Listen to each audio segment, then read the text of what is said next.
এই গ্রামটার নাম নিশ্চিন্তপুর। দারিদ্র্য এখানে মানুষের ঘরের দেয়ালের মতোই পুরনো। যেখানে পুরনো ভাঙা বাড়িতে বাস করে স্বপ্নবাজ পুরোহিত হরিহর, তার সংগ্রামী স্ত্রী সর্বজয়া আর তাদের দুই শিশু দুর্গা ও অপু। আজও চাল কম পড়ছে। ওগো, তুমি বুঝতে পারছো না? সব বুঝি সর্বজয়া, কিন্তু চেষ্টা তো করছি। ভগবান নিশ্চয়ই কোনো পথ দেখাবেন। ভগবান সবসময় পেট ভরান না, মানুষকেই লড়তে হয়। এই ছোট উঠোনে বড় হচ্ছে চঞ্চল দুর্গা আর কৌতূহলী অপু। দুজনের হাসিতে কিছুক্ষণের জন্য ভুলে যায় অভাবের কষ্ট। এই অপু, গাছটা দেখেছিস? আমগুলো কেমন লাল হয়ে গেছে। আজ আমি আম পারবো। দিদি, মা দেখলে মারবে, তুই মার খাবি। মার খেয়েই তো বড় হচ্ছি। নিশ্চিন্তপুরের প্রতিটা সকাল শুরু হয় কাজ আর চিন্তায়, বিশেষ করে সর্বজয়ার জন্য, যার ঘুমের চেয়ে দায়িত্ব বেশি। দুর্গা, বসে বসে কি করছিস? জলটা তো আনবি। আনবো মা, একটু দাঁড়াও না।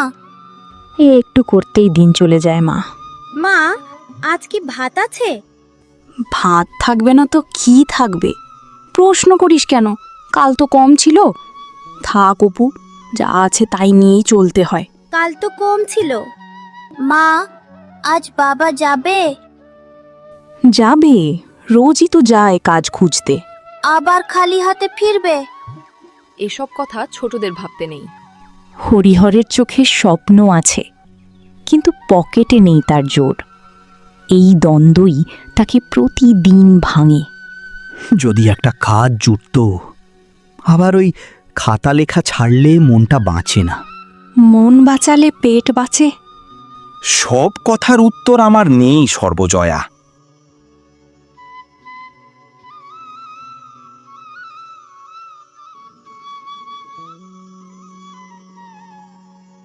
বাবা, তুমি কি অনেক দূরে যাবে? যাব, কিন্তু ফিরে আসব। এই সংসারের সবচেয়ে নীরব মানুষটি ইন্দির ঠাকরুন, যার বর্তমান প্রায় নেই, কিন্তু স্মৃতির ভারেই এখনো সে বেঁচে আছে।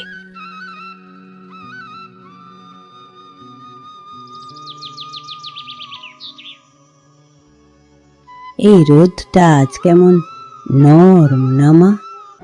হ্যাঁ ঠাকরুন, আজ আকাশটা হাসছে। এক সময় আমিও এমন রোদে বসে গল্প করতাম। তুমি কাকে গল্প বলতে? আমার নাতিটাকে। তোর মতোই ছিল সে। সে কোথায় গেল? সে বড় হয়ে শহরে গেল, আর ফিরে এলো না। তাহলে তুমি একা হয়ে গেলে? মানুষ একাই আসে রে, একাই যায়। আমি তোমাকে একা থাকতে দেব না। তুই যতদিন আছিস ততদিন আমি একা নই।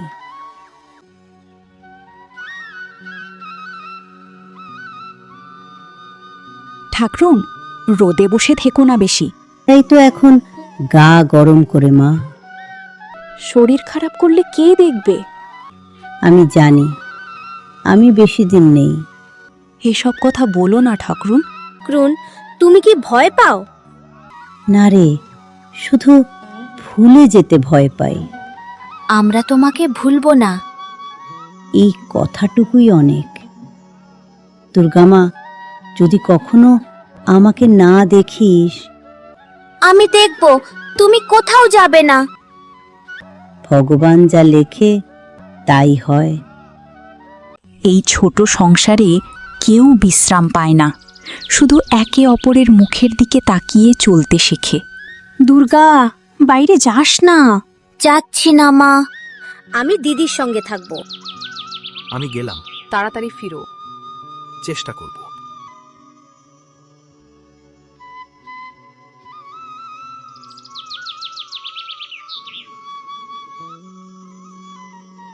উঠোনের এই শান্ত মুহূর্তেই দুর্গা ও অপু শেখে বড়দের চোখের আড়ালে ছোটদের আলাদা একটা দুনিয়া থাকে। 1, 2 দিদি, এই কাকড়গুলো যদি আম হতো।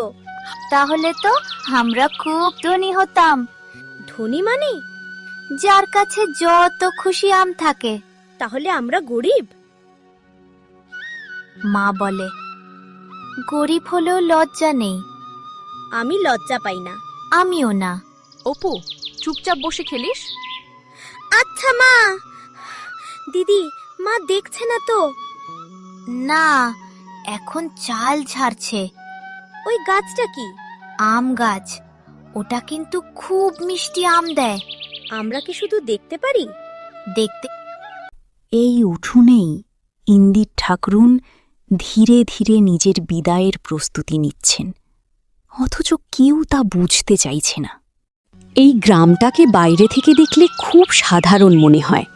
কাঁচা রাস্তা, ভাঙা বাড়ি আর চারপাশে ছড়িয়ে থাকা নীরব দারিদ্র্য। কিন্তু এই নীরবতার মধ্যেই লুকিয়ে থাকে মানুষের আসল গল্প। নিশ্চিন্তপুরের মানুষ গরিব, কিন্তু তাদের মন গরিব নয়। স্বপ্নগুলো বড় করে বলা হয় না, বুকের ভেতর জমিয়ে রাখা হয়। এই সংসারে ছায়ার মতো আছেন বৃদ্ধা ইন্দির ঠাকরুন, একাকী, দুর্বল আর ধীরে ধীরে সবার কাছে বোঝা হয়ে ওঠা এক মানুষ। মারে সর্বজয়া, একটু ভাত জুটবে? রোজ রোজ একই কথা। আমার নিজের সংসার চালানো দায়। আমি তো বোঝা হয়েই গেছি সবার। এমন বলো না ঠাকরুন, তুমি আমাদেরই মানুষ। মানুষ, হ্যাঁ, কিন্তু বুড়ো মানুষ। এই উঠোনের এক কোণে বসে থাকা ইন্দির ঠাকরুনের জীবনে স্মৃতি ছাড়া আর কিছুই অবশিষ্ট নেই। দুর্গাই একমাত্র যে মাঝে মাঝে তার সঙ্গে কথা বলে।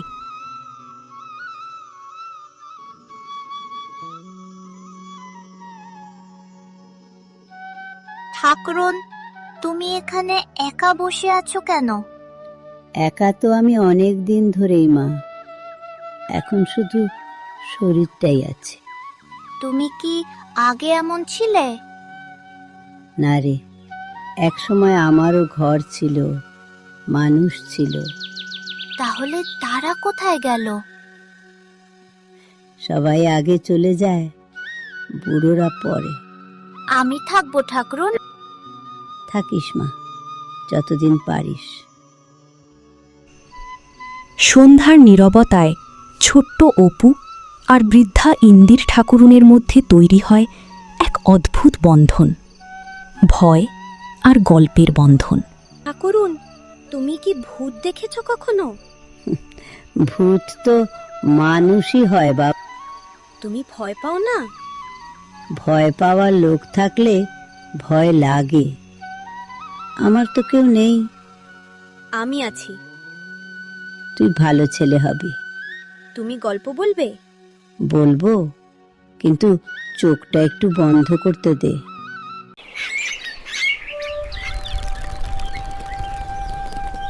কাশবনের মাঝে দৌড়াতে থাকা এই দুই ভাই বোন এখনও জানে না তাদের শিশু মনের স্বপ্নগুলো কত তাড়াতাড়ি বাস্তবের আঘাত পাবে।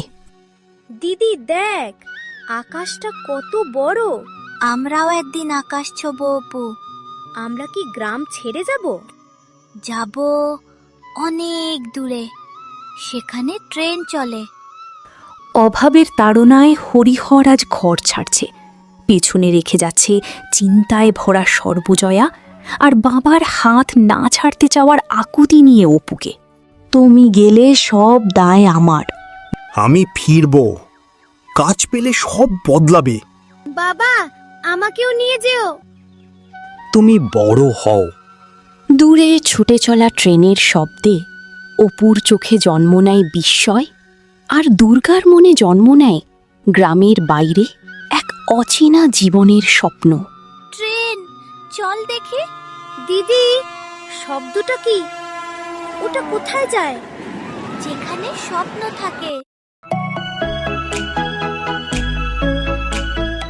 রাতের অন্ধকারে নিঃশব্দে বসে থাকা এই পরিবারটাকে ঘিরে ধরে অভাব, কিন্তু মুখে কেউ অভিযোগ আনে না। আজ শুধু ভাত। আমি অল্প খাবো মা। আমার খিদে পায়নি মা। নিঃশব্দে জীবন থেকে সরে যাচ্ছেন ইন্দির ঠাকরুন, আর এই ঘর আরও একবার শূন্যতার স্বাদ পাচ্ছে। আমি বুঝি চলে যাচ্ছি। ঠাকুরুন, তুমি গল্প বলবে না? সব শেষ। বর্ষার ভেজা দিনে অসুস্থ দুর্গাকে ঘিরে অপুর ভয় আর সর্বজয়ার অসহায়তা ধীরে ধীরে গভীর হয়। দিদি, উঠিস না কেন? বৃষ্টি থামলে উঠবো। ওষুধ নেই, ঈশ্বর ভরসা। এক ঝড়ের পর থেমে যায় দুর্গার হাসি, আর সেই সঙ্গে শেষ হয় অপুর শিশুকাল। দিদি, চোখ খোল না। আমার মেয়েটা চলে যাবে ঠাকুর।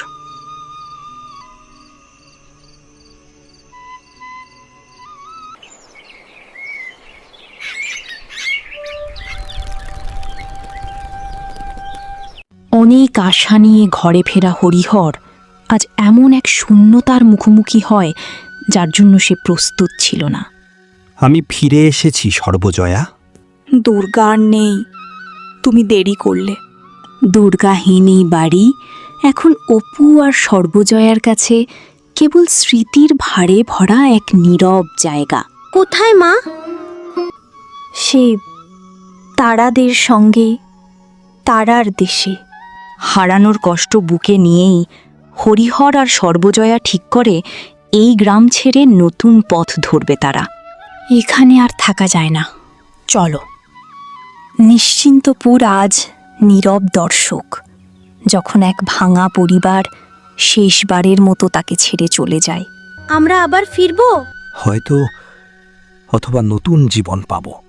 গরুর গাড়িতে বসে থাকা ছোট্ট অপু জানে না সামনে কি আছে, কিন্তু পেছনে যা রেখে যাচ্ছে তা আর ফিরবে না। বাবা, সামনে কি? আমাদের নতুন জীবন। এইভাবে শেষ হয় এক গ্রামের অধ্যায়, আর শুরু হয় অপুর জীবনের নতুন পথ, পথের পাঁচালী।